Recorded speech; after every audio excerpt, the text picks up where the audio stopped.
that this Parliament is a vast improvement on its predecessor. And indeed, Mr. Speaker, I would say it is one of the best parliaments this country has ever produced, with more female members than ever before, with more black and minority ethnic members than ever before, and it is also, Mr. Speaker, and I incarnated in your person, Mr. Speaker, a vastly more democratic Parliament. The 2019 general election saw a record number of BAME candidates running for Parliament. The Labour Party led with 106 candidates, followed by the Conservative Party, who had 42. But according to statistics, since the 2015 general election, the number of BAME candidates for the Conservative Party has reduced by 2.4%. I obtained BAME candidates and MP statistics for 2015 and 2017 from Parliament records. I approached the Conservative Party HQ to receive the number of approved and rejected BAME candidates for the 2019 general election, but they declined the request. Think tank British Future predicted that if the winning rate of the 2019 election remained the same as the previous election, there would be 21 Conservative BAME MPs. Given the ratio of BAME candidates to MPs in the previous election, this would mean there are a total of 42 candidates from ethnic minority backgrounds running for the Conservative Party in the recent election. Dr. James Strong is a senior lecturer in British politics and foreign policy at Queen Mary's University. Throughout his academic career, he has researched the behaviours of political parties. People who are from an ethnic minority background are less likely to be selected as a candidate than white people. They're always fighting against the first reaction of voters and the first reaction of party selectors, which is, this person doesn't look right. Voters of every background have an image in their heads of what a politician looks like. And it's a white, middle-aged man. Even selectors who might otherwise have been willing to consider a candidate from an ethnic minority background would have been worried about whether the voters would accept that. After searching to find more information about the BAME Conservative candidates in the most recent election, I came across a candidate who accumulated thousands of views in their campaign videos. In these videos, he shared experiences with voters and opposing parties during the lead-up to the general election. This was Johnny's second time applying to be a Conservative candidate, as his previous application for Bedford was unsuccessful. If Johnny had won the Hampstead and Kilburn seat in the 2019 general election, he would have been the second MP of East Asian descent. Up. Oh, you should take the call. So what are you studying at uni? Hello, Camden Conservatives. Within the Conservative Party, it's been so inclusive, and because the whole principle of the Conservative Party is it's through merit.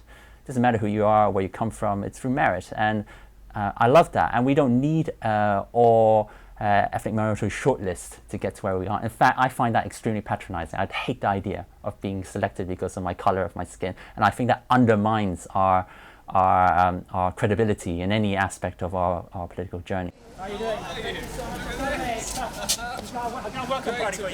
Fantastic. Matt Hancock is a British politician who has served as Secretary of State for Health and Social Care since 2018. Political leaders like Matt are endorsing new candidates with the hope of encouraging more diverse candidates to apply in the future. Throughout this campaign, I've wanted to do one thing, and today I've managed to do it, which is I've wanted to appear in a Johnny Luk video, and here we are. So, and I want to appear in a Johnny Luk video because the Johnny Luk video is a symbol of the future of the Conservative Party. Thank you. We spoke to Matt Hancock about representation and diversity for the Conservative Party in the recent election. Yeah, I believe very strongly that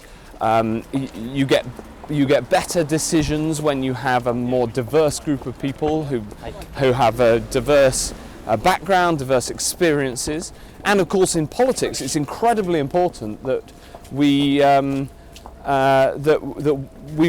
reflect the people who we represent, and Johnny is a really important part of that. Political scientists suggest that from 2010, the Conservative Party appears to have switched strategies to increase BAME representation within the party. The Tories went from putting BAME candidates in constituencies with a larger ethnic minority population to putting candidates in safe seats where they could afford to lose a few votes. The idea being nominating a smaller number of BAME candidates to stand in targeted seats could increase their probability of winning. The approach appears to have worked because although the number of candidates has reduced, BAME representation within the party has increased by 0.4%.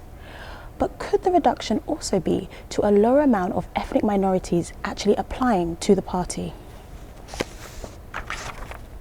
I reached out to Busayo Twins, a young political activist who parties seek to engage with.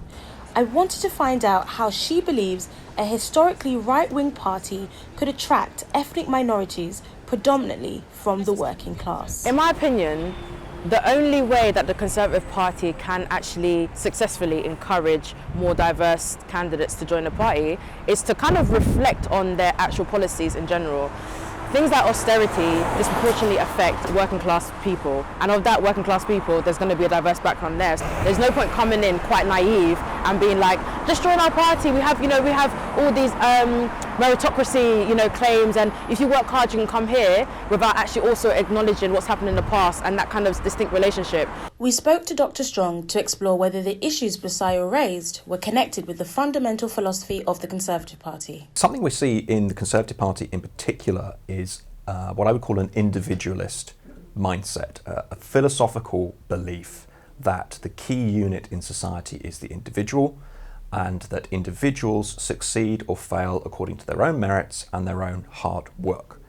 And what we find with senior Conservative politicians who are from an ethnic minority background is they hold this same belief that their fellow Conservatives hold, which is one reason why they maybe are more reluctant to take steps to change the playing field for candidates who are from an ethnic minority background, because they believe the playing field is already level. The Labour Party is more willing to acknowledge the existence of structural constraints that mean that if you have a selection process where you treat everyone equally, it may well not actually be an equal process. From this investigation, it seems like there are two possible causes to account for the decrease of BAME Conservative candidates. Firstly, the BAME population might not be choosing to represent the Conservative Party in their political journey. Secondly, the Conservative Party may be strategically positioning a smaller amount of BAME candidates in safe seats to increase representation in Parliament. The next general election is scheduled for May 2024. There we will find out how BAME representation continues to shape up for the Tories.